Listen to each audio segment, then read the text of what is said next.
మనం వర్గీకరణ సాధించాలంటే బీజేపీ, టీడీపీ, జనసేన అభ్యర్థులను గెలిపించాలి. జై మందాకృష్ణ మాదిగ, జై ఎంఆర్పిఎస్.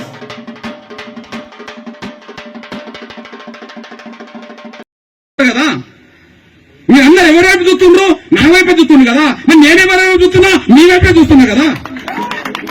మీకు నమ్మకమైన సేవకుడిగా నేనున్నాను మీరు అనుకుంటున్నప్పుడు, మరి నా జాతి ఓట్లు కూడా రాజకీయంగా మలగాలని చెప్పి నేను అనుకుంటున్నప్పుడు, మీరు నాకు విలువనిచ్చినట్టుగానే నా మాటకు మీరు కూడా విలువనివ్వాల్సిన బాధ్యతలు కూడా మీరు మర్చిపోదాం సార్.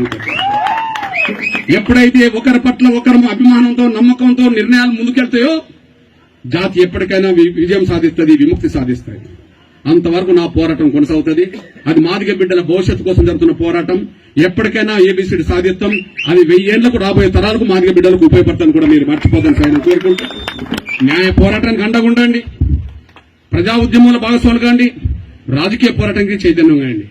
మన ఓటు